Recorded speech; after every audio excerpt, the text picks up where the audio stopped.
वर्णानामर्थसंघानां रसानां छन्दसामपि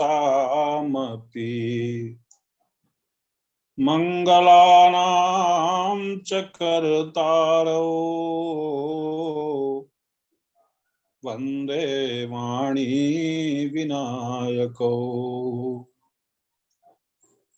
श्रीराम राम रघुनंदन राम राम, श्रीराम राम भरताग्रज राम राम, श्रीराम राम रणकर्कश राम राम, श्रीराम राम शरणं भव राम राम। भवानी शंकरौ वंदे श्रद्धा विश्वासरूपिणौ, याभ्यां विना न पश्यन्ति सिद्धा स्वान्तस्थमीश्वरम्। याभ्यां विना न पश्यन्ति सिद्धा स्वान्तस्थमीश्वरम्। अतुलित बलधामं हेमशैलाभदेहं, दनुज बन कृशानुं ज्ञानिनामग्रगण्यम्। सकल गुण निधानं वानराणामधीशं, रघुपति प्रिय भक्तं वात जातं नमामि। यत्र यत्र रघुनाथ कीर्तनं, तत्र तत्र कृतमस्तकाञ्जलिम्। बाष्पवारि परिपूर्णलोचनौ, मारुतिं नमत राक्षसान्तकम्। गुरुर्ब्रह्मा गुरुर्विष्णु गुरुर्देवो महेश्वरः, गुरुः साक्षात् परब्रह्म, तस्मै श्री गुरवे नमः। तस्मै श्री गुरवे नमः। तस्मै श्री गुरवे नमः। अनंत कोटि ब्रह्मांड नायक, परम कारुणिक करुणा वरुणालय, चराचर जगत के नियंता प्रभु श्री राम, आपके चरणों में कोटिशः प्रणाम। परम भागवतांजनेय हनुमान जी महाराज को अपने समक्ष उपस्थित अनुभूत करता हुआ उनके चरणों में अपनी कोटिशः प्रणामांजलि भावांजलि। ज्ञात ज्ञात सभी चेतनाएं जो सत्संग लाभ के निमित्त सत्संग सभा के इर्द गिर्द रहती हैं, हमें भले ही उनका अनुभव न हो, लेकिन प्रच्छन्न भाव में उनकी उपस्थिति होती है। ऐसी दिव्यात्माओं के चरणों में साष्टांग वंदन।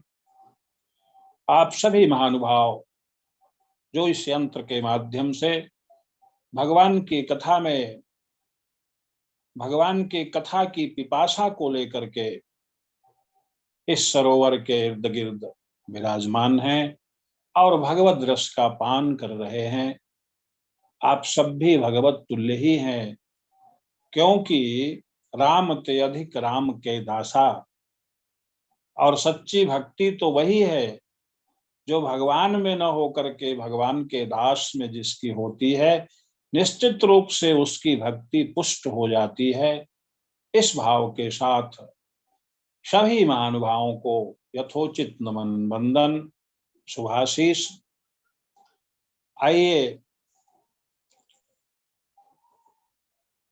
जैसा विषय पूर्व निर्धारित है, किष्किंधा कांड, जिसे हम भगवान का हृदय कहते हैं। देखें, मानस की बड़ी सुंदर परिकल्पना है। अभी अरण्य कांड समाप्त होता है और बाबा गोस्वामी जी ने अरण्य कांड को क्या कहा? दंडक बन प्रभु कीन सुहावन, अजन मन अमितो नाम किए पावन। अरे यह समुद्र मंथन है।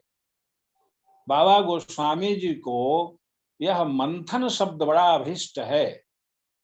बालकांड लिखते हैं तो भी मंथन, भगवान के वनगमन की लीला लिखते हैं तो भी मंथन। का ये मंथन, मंथन क्या है? का समुद्र मंथन से ही तो अमृत प्रकट होता है। मानो संकेत करना चाहते हैं कि इस मानव जीवन में सारे रत्न भरे पड़े हैं, और वो रत्न भी क्या है, और हो भी क्यों ना। का ये जो मानव शरीर है ना, यह रत्नों की खान ही है। और उसमें रत्न कौन कौन है? ज्ञान विराग भगति सुख देनी, नरक स्वर्ग अपवर्ग निसेनी। सच कहिए भैया, तो नरक में जाना चाहे तो, स्वर्ग में जाना चाहे तो, अथवा यद गत्वान निवर्तन्ते तद्धाम परमं मम, वह जो है परम पद, अभय पद भी प्राप्त करना हो अगर, का ये मानव शरीर ही तो है। और इसी में मंथन करने पर ज्ञान वैराग्य और भक्ति रूपी रत्न प्रकट होते हैं। यही जीवन का चरम लक्ष्य है। इसीलिए भगवान की कथा है और इसीलिए सारे साधन हैं। और सारे साधन का फल क्या है? का सारे साधनों का फल तो भगवान की भक्ति है। बिना भगवान के प्रेम के और वह प्राप्त कैसे होगी? यही तो मंथन करना है। और किष्किंधा कांड तो इसी पर प्रकाश डालता है, और यही इस चौपाई का सूत्र सार भी है। क्या? का कि हमारे ऊपर ज्ञान का शासन हो, लेकिन वह ज्ञान भी कहाँ हो? कहा मोह की दासता न करता हो। गंभीर बात, थोड़ा विचार करेंगे आप। का ज्ञान का शासन तो हो, और ज्ञान का किसकी दास्ता में रहे, किसको स्वीकार करे। ऐसा न हो कि ज्ञान केवल विचारों में डूब जाए और निष्क्रिय हो जाए। अधिकतर विचारवान लोग निष्क्रिय हो जाते हैं। जैसी चर्चा हम लोग कल कर रहे थे कि यह ज्ञान कांड है, और सुग्रीव जो हैं वह सूर्य के पुत्र हैं, प्रकाश के पुत्र हैं, और उनकी भूमिका क्या है? कहा केवल भागते हैं, कर्म से विरत रहते हैं। और कहा भक्ति देवी उन्हीं के ऊपर से चली गई, और उन्हीं भक्ति की खोज करेंगे वो आगे। लेकिन भक्ति तो उन्हीं के ऊपर से चली गई, लेकिन वह क्या करते रह गए, कहा जैसे ज्ञानी बैठकर विचार ही करता रह जाता है। का मंत्र न सही तो यहाँ एक बारा, बैठा बैठा बैठ रहे हूं मैं करत विचारा। केवल विचार करने से वह भक्ति प्राप्त नहीं होगी। मानो भगवान ने संकेत किया, कहा ज्ञान को भी कहाँ जुड़ना पड़ेगा, अंगद से जुड़ना पड़ेगा। और हम लोग चर्चा में एक बात कह चुके हैं कि बाली का परिष्कृत रूप, कामना रहित निष्काम भगवत समर्पित जो कर्म है, उसी का एक स्वरूप है, पूंजीभूत रूप है अंगद। इस पर चर्चा कल हुई, क्योंकि वह देहाभिमान से ऊपर है, देह के लिए कर्म नहीं करता। रावण बहुत प्रयास करता है कि अंगद में फूट डाली जाए, पिता का स्मरण कराया जाए, लेकिन अंगद कहता है कि रावण तेरा यह प्रयास विफल हो जाएगा। क्यों? क्योंकि मैं जानता हूं कि वह तो देह का पिता हो सकता है, लेकिन जो मेरा शाश्वत पिता है, हमारा तुम्हारा सबका जो पिता है, वह तो भगवान श्री राम ही हैं, और वह हृदय में विराजमान है। अरे एक जन्म के पिता से नाता ही क्या, जब शाश्वत शाश्वत पिता हमें प्राप्त हो जाए। और दूसरी बात तो यह भी है कि मेरे पिता की तरफ भी अगर देखूं, तो मेरे पिताजी भी तो अंतिम समय में, जब श्री राम ने कहा कि शरीर को तुम धारण करो, काय चल करो तन राखहु प्राणा, मैं तुम्हारे शरीर को अचल कर देता हूं, प्राण को रखो। लेकिन अगर उन्हें श्री राम से कोई विद्वेष होता, तो फिर ये क्यों कहते कि नहीं प्रभु नहीं, अब इस शरीर में मेरी कोई आसक्ति नहीं रह गई है। तो मानो पिताजी का संदेश उपदेश यही था कि शरीर भाव में नहीं, परम पिता तो यह केवल भगवान श्री राम ही हैं। और एक और चालाकी पिताजी ने की, क्या की, कहा कि बुलाकर मुझसे कह सकते थे कि अंगद इनका पैर पकड़ लो, लेकिन उन्होंने ऐसा नहीं किया। उन्होंने प्रभु के हाथों में मेरा हाथ दे करके कहा कि प्रभु आप अंगद को पकड़ लीजिए। क्यों?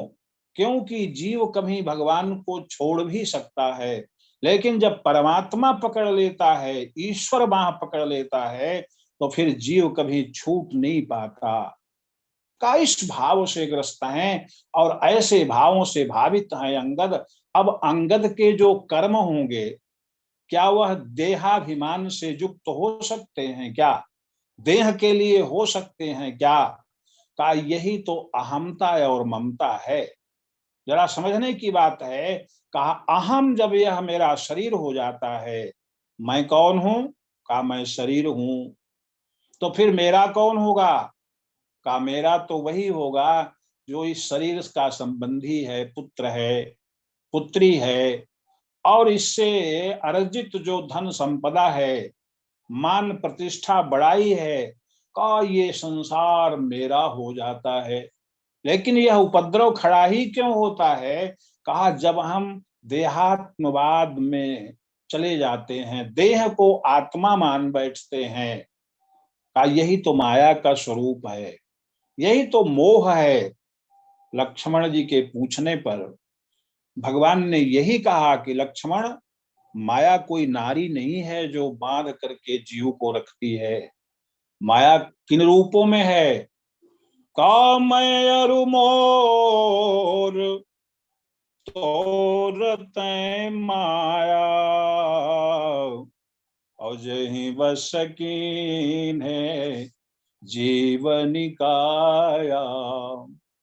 ये मैं मेरा तू तेरा, यही तो मोह का स्वरूप है, और यही माया कहलाती है।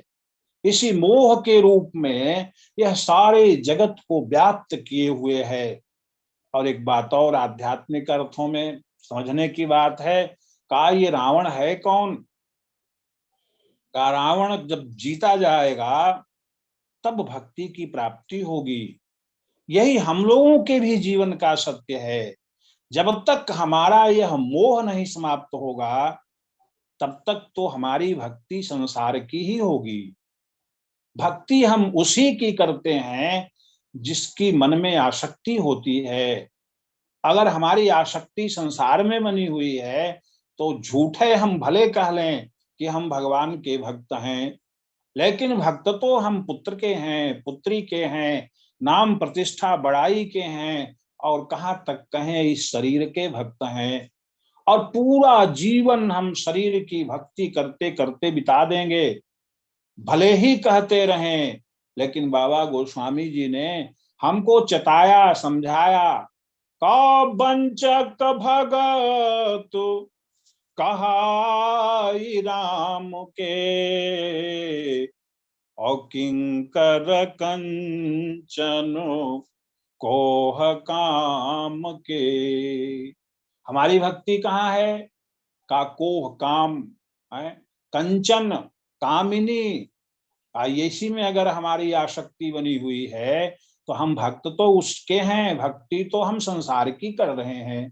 भले ही मुंह से कहते रहे हम भगवान के भगत हैं, बहुत सा पारायण करते हो, बहुत पाठ पूजा कर लेते हो, मंदिरों में भी चले जाते हो, लेकिन काहे के लिए जा रहे हैं? कहा संसार के लिए जा रहे हैं।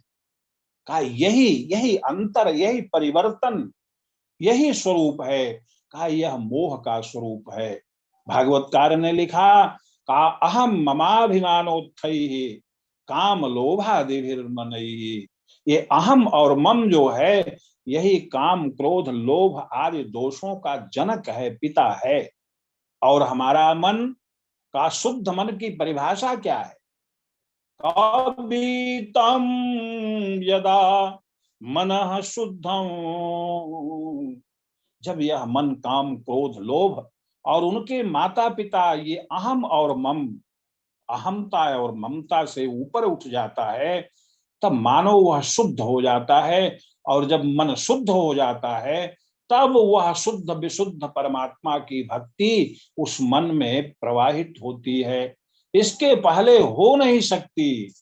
कहने का आशय क्या? का मोह को जीतना है, और मोह को जीतने का उपक्रम जब प्रभु कर रहे हैं, मोह जीता जाएगा तो भक्ति प्राप्त हो जाएगी। मोह को जीतने का उपक्रम करते हुए भगवान ने कहा क्या? का सुग्रीव तुम्हारे कंधे पर बोझ है भक्ति की प्राप्ति, भक्ति की खोज कराना, उसके लिए मोह को जीतना है। और मोह को जीतने का उपक्रम क्या है? कांगद सहित निष्काम कर्मयोग, भगवत परायण कर्म करते हुए तुम ज्ञान के प्रकाश में ज्ञान पूर्वक निष्काम कर्मयोग की जब प्रवृत्ति होगी, क्या है ये? अंगद सहित करे हो तुम राजू, असंतत हृदय धरे हो मम काजू। और यही क्रम है। इस क्रम को बिना पूरा किए कहा भगवान की भक्ति की प्राप्ति हो नहीं सकती। भगवान श्री राम ने लक्ष्मण जी से बड़ा सुंदर क्रम बताया। कहा लक्ष्मण, मेरे चरणों का अनुराग, मेरी भक्ति अगर पानी है तो करना क्या होगा? का प्रथम ही विप्र चरण अति प्रीति। पहले तो विप्र, ये विप्र की परिभाषा भी बड़ी विचित्र है। विप्र केवल जन्मना नहीं हम मानते, विप्र एक अवस्था है। कहा जो विप्र कोटि में आ चुका है। कौन है? का संत, ब्राह्मण, विद्वान, माता पिता, गुरु। कहा इनको जो है, इनके चरणों में जरूर प्रेम करें, किसी न किसी को सर पे बिठा के रखें अपने। कहा उससे होगा क्या? कहा हमारी वृत्ति नियंत्रित रहेगी, निरंकुशता स्वच्छंदाचारिता जीवन में नहीं आएगी। कहा ये विप्र। और एक बात और है, कहा धर्मानुशासन तो विप्र ही करेगा ना। कानून अपना काम करता रहे, लेकिन समाज की व्यवस्था बदल नहीं सकती। लेकिन अगर जो धर्म को चलाने वाला, धर्म को शास्त्र के माध्यम से विचारों पर शासन करने वाला जो विप्र है, अगर उसका बाहुल्य हो जाए, उसका वर्चस्व हो जाए। और सचमुच में जो विप्र है वह अपने विप्रत्व को कायम करेगा तो समाज की विचारधारा बदल जाएगी। और उससे क्या होगा?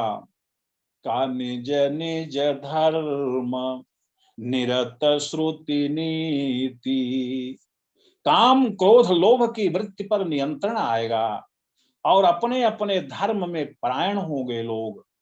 का जब धर्म प्रफुल्लित होगा, विकसित होगा, हमारी वृत्ति में आवेगा, इदम कर्तव्यम इदम न कर्तव्यम का यह बोध के साथ जब हम यह करने में सक्षम भी होंगे, कहा निषिद्ध का परिहार कर पाएंगे और कर्तव्य को स्वीकार कर पाएंगे, कहा समाज सुंदर हो जाएगा।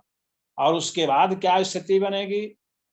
कहा जब धर्ममय जीवन हो जाएगा तो धर्ममय वृक्ष में वैराग्य का फल लगता है। हम तो बार बार कहा करते हैं कि अगर कुछ समय के बाद, मानो 50-60 वर्ष के बाद यदि वैराग्य नहीं उत्पन्न हुआ तो आप भले ही धर्म का आडंबर करते रहे हों, लेकिन सचमुच में हमारा जीवन धर्ममय नहीं रहा। अगर धर्ममय जीवन रहेगा तो निश्चित है कुछ समय के बाद संसार से वैराग्य उत्पन्न हो ही जाएगा। आप अनुभव करके देखिएगा, विचार करके देखिएगा। कहा एक बार ऐसी वृत्ति जागृत होगी क्या? कहो इन विषय विराग अवसत भवन भा चौथपन और हृदय बहुत दुख लाग जन्म गयो हरि भजन बिनु। ऐसा लगेगा कि भगवान के भजन के बिना जीवन चला गया। मैंने पाया क्या? जीवन भर जिसको पाने के लिए प्रयत्न किया, कहा स्तंभ तो खड़े वही हैं, कुछ मिला भी तो मिला जैसा लगता नहीं, कुछ पढ़ा भी तो पढ़ा जैसा लगता नहीं। कहा जो अपने कहलाते हैं, कहा जिनके लिए अपना अपना करके दौड़ा, कुछ अपनत्व तो दिखाई नहीं पड़ता। कहा नैराश्य निराशा, कहा ऐसा प्रतीत होगा। ये वैराग्य भाव है, संसार के प्रति उदासीनता। तो कहा होगा क्या? कहा जब धर्ममय जीवन होगा तो उसका फल क्या होगा? कहते ही कर फल पुण्य विषय विरागा और तब मम धर्म उपजय अनुरागा। बाबा गोस्वामी जी एक जो है परिपाटी, एक पद्धति बता दिया। कहा इस प्रकार से जब वैराग्य फलीभूत होगा जीवन में, और वैराग्य का अर्थ ही यही है कि संसार का जो राग है, संसार में जो हमारी आसक्ति है, उसका उन्मूलन होगा। संसार का राग मिटेगा तो भगवत चरणों में अनुराग पैदा हो जाएगा। इसी को कहते हैं वैराग्य। वैराग्य ही अनुराग है और यही भगवान की भक्ति है। का होगा कैसे? का सत्संग के माध्यम से पहले हम विवेक प्राप्त करेंगे। ये विवेक का साम्राज्य ही सुग्रीव है, यही प्रकाश पुत्र है। और विवेक के साम्राज्य में हम जो अभी आसक्ति युक्त कर्म में आसक्त थे, लगे हुए थे, काम मैं अपने लिए कर रहा हूं, पुत्र के लिए कर रहा हूं, संसार के लिए कर रहा हूं, का अपने लिए मैं और मेरापन को लेकर के कर्म में जो प्रवृत्ति बनी है, का उसमें अब ह्रास होने लगेगा। जब विवेक आएगा, विवेक क्या होगा? विवेक कहते किसे हैं? का विवेक यही है कि सत असत का विवेक। का जगत असत है, सत केवल परमात्मा है। ईश्वर परायण जब विवेक जागृत होगा तो यह जगत अपने आप तिरोहित होने लगेगा। तो इस प्रकार से विवेक के साम्राज्य में निष्काम कर्मयोग जागृत होगा। और यही युवराज अंगद है, सुग्रीव राजा है। विवेक का साम्राज्य हो और निष्काम कर्मयोग में प्रवृत्ति हो। अंगद सहित करे हो तुम्हारा जो, और तब होगा भी यही, और करना भी नहीं पड़ेगा बल्कि हो जाएगा। क्या? का भगवत कार्य, भगवान का कार्य ये कई है ही है। का भगवान का कौन सा कार्य हो सकता है? क्या भगवान भी हम लोगों की तरह संसार कामी है क्या? संसार की कोई कामना उनके भीतर भी हो सकती है क्या? अरे जो उनका स्मरण करता है, जो उनके नाम का आश्रय ले लेता है, का भवसागर उसके लिए सूख जाता है हो। का नाम लेत भव सिंधु सुखाई। का उस आप्त काम पूर्ण काम परमात्मा में कोई कामना हो सकती है क्या? उसका भी कोई काम है क्या? का उसका कोई काम नहीं है। संसारी कोई काम नहीं है। बहुत व्याख्या में न जा करके संक्षेप में इतनी सी बात कह दें, कहा कि प्रभु का काम केवल भक्ति को देखते रहना। जहां भगवान की भक्ति जाएगी तो का याति नीच गृहे स्वपी, भगवान उसका पीछा करते करते वहां चले जाते हैं। अपने भक्तों के लिए अवतार ले लेते हैं, अपने भक्तों के लिए क्या क्या नहीं कर लेते। का क्यों जाते हैं? कि भक्ति उनकी वहां गई हुई है। जब भक्ति देवी प्रतिष्ठित हो जाती हैं तो भगवान का एक ही काम है, उसके पीछे पीछे चलना। का भगवान का कार्य है क्या? कहा भक्ति की आराधना। इसीलिए भगवान कभी माया की तरफ नहीं देखते, संसार की तरफ नहीं देखते। संसार की 10 चीजें जो जाति पाति कुल धर्म बड़ाई, धन बल परिजन गुण चतुराई, का ये सब जो भी लौकिक जो उत्कर्ष है, वैशिष्ट है, उसकी तरफ कभी नहीं देखते। वो तो किसकी तरफ देखते हैं? अब एक बात कह ही देते हैं, विषय तो पल्लवित होता जाता है। का शूर्पणखा देवी बड़ी सुंदरी बन करके आई हुई हैं, आप सब लोग पढ़ते भी हैं। का रुचिर रूप धरि प्रभु पहि जाई, और बोली बचन बहुत मुस्काई। लेकिन भगवान ने देखा क्या? का नहीं देखा। वो देखते ही केवल किसकी ओर हैं? काशी तहि चितई कही प्रभु बाता, सीता की तरफ देख रहे हैं और जो कुछ कहना है कह रहे हैं। हम उधर नहीं जाते। कहने का आशय मात्र इतना सा है कि भगवान का कोई कार्य नहीं है। भगवान का कार्य है केवल भक्ति का अनुगमन करना। तो भगवत कार्य भगवान की भक्ति को प्राप्त करना, बस यही भगवत कार्य है। और भगवान परम कृपालु है। हम कहते हैं कि हम आसक्त हैं, लेकिन भगवान जैसा आसक्त हम नहीं है। भगवान बहुत बड़े आसक्त हैं। किसमें आसक्त हैं? कहा अपने भक्तों के प्रति। देखिए, का भगवान का कार्य है क्या? का इतना समग्र जगत को रच दिया उन्होंने खेलने के लिए, कोई आवश्यकता नहीं थी। लेकिन वेद शास्त्र में आती बात है कि एको हम बहुश्याम स एकाकी न रमते। भगवान को अकेला अच्छा नहीं लगा और क्रीड़ा करने के लिए उन्होंने अनेक अनेक हो गए, अपने ही स्वयं अनेक हो गए। और जब प्रलय काल आता है, का सारे जीवों को पकड़ पकड़ करके अपने भीतर समेट लेते हैं। ये खेल ही तो है। का मानो जीव छिप गया, और फिर जब सृजन काल आता है, फिर से सृष्टि होती है, तो सारे जीवों को खोज खोज करके निकाल निकाल करके फिर संसार में प्रकट कर देते हैं और अपने छिप जाते हैं। अब कहते हैं तुम मुझे खोजो। तो कहा कभी परमात्मा जीवात्मा को खोजता है और कभी जीवात्मा से कहता है तुम मुझे खोजो। और मैं मिलूंगा कैसे? कहा भक्ति करने से मिलूंगा। भक्त ही भगवान को प्राप्त कर सकता है। ज्ञानी भगवान को जानने का उपक्रम करता है। और इस प्रकार से भगवान का जो कार्य है भैया, वह तो भगवान की भक्ति को पाना ही है। इसलिए भगवान की भक्ति को पाने के लिए भूमिका क्या है?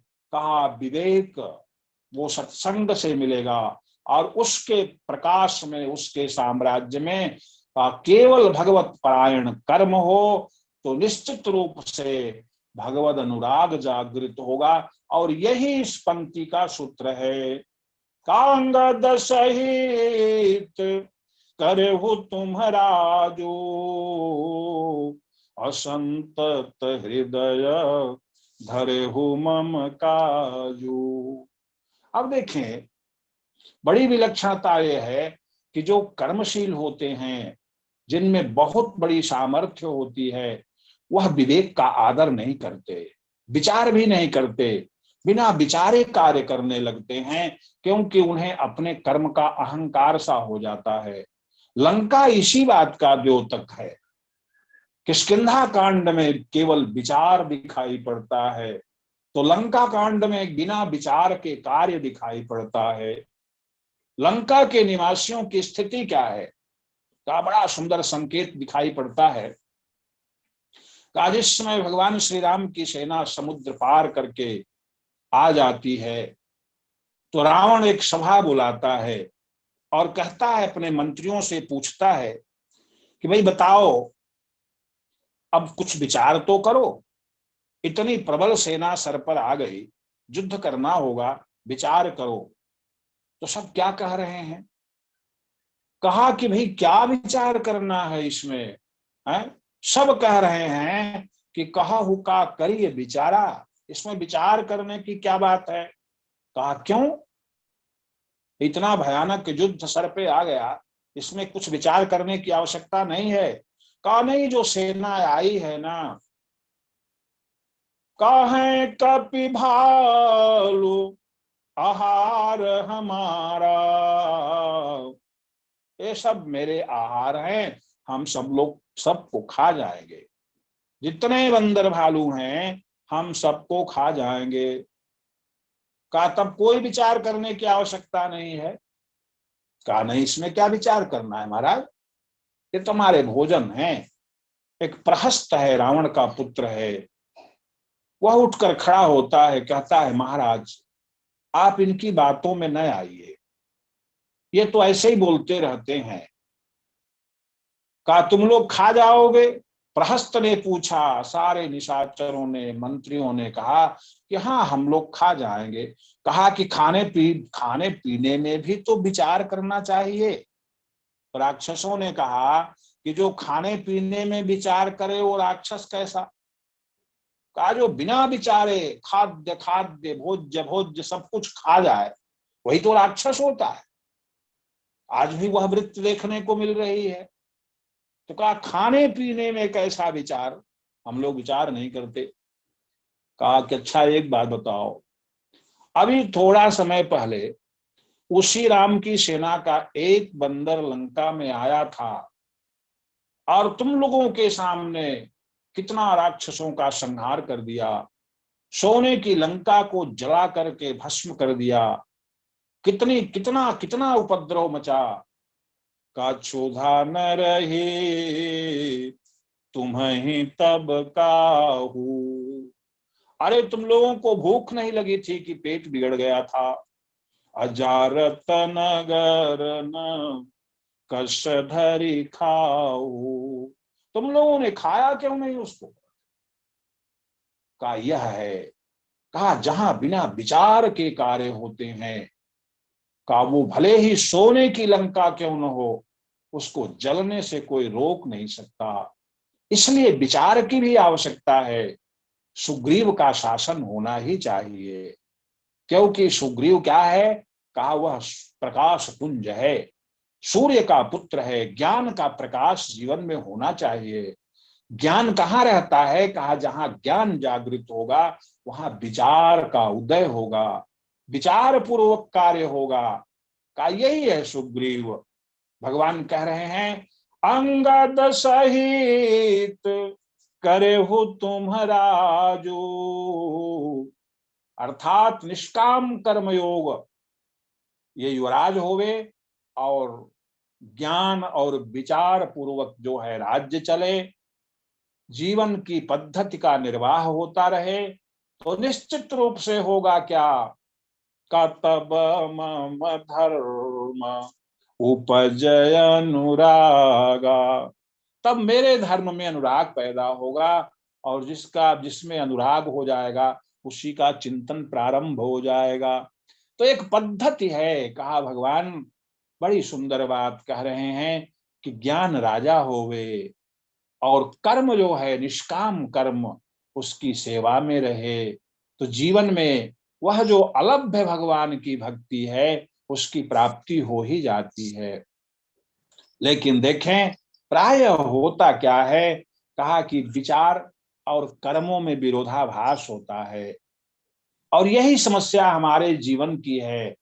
बुद्धि से हम विचार तो बहुत कुछ कर लेते हैं, लेकिन मन में जो आसक्ति भरी पड़ी है वह हमें करने नहीं देती।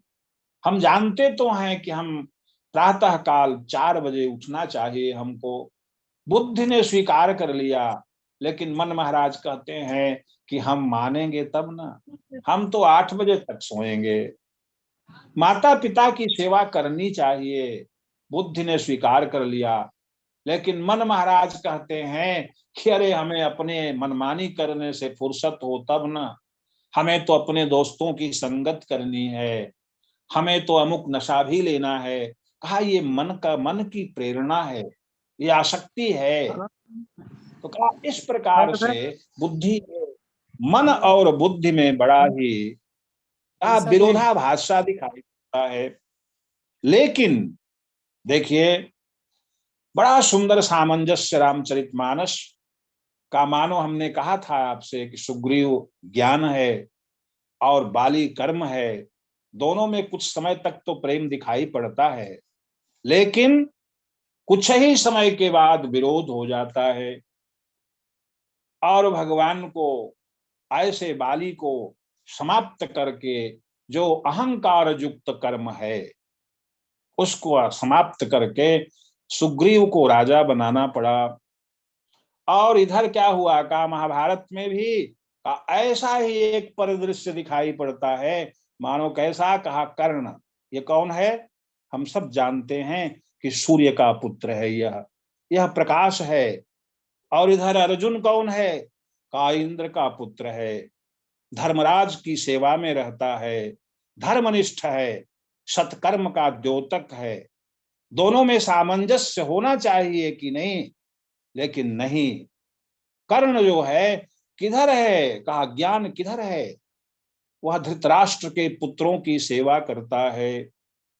और धृतराष्ट्र कौन कहलाएगा, कहा अंधा है, और अंधा कोई और नहीं होता, बाबा गोस्वामी जी के शब्दों में, मोहन अंध कीन्ह के ये मोह, मोह जो है हमारे भीतर, अहम और मम जो हमारा है, ये हमें अंधा किए रहता है। और हमारा ऐसा ज्ञान जो हमारे अहम और मम को ही पोषित करे, मानो यही तो कर्ण हो गया। और ऐसा जो कर्ण है जो धृतराष्ट्र के पुत्रों की सेवा करता है, भगवान प्रयास करते हैं कि नहीं। जिस समय कथा आती है महाभारत में, जिस समय दूत बनकर के दौत्य कर्म में नियुक्त होकर के भगवान श्री कृष्ण गए हुए हैं, लेकिन समय तो समाप्त हो गया।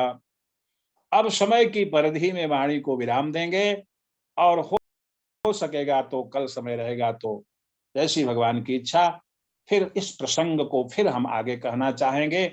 आशय इतना सा है कि ज्ञान और कर्म का सामंजस्य बनाना चाहते हैं भगवान। यही गीता का भी संदेश है, यही मानस का भी संदेश है, और यही महाभारत और पुराणों का भी संदेश है। इन्हीं शब्दों के साथ जय श्री राम, सीताराम, प्रणाम।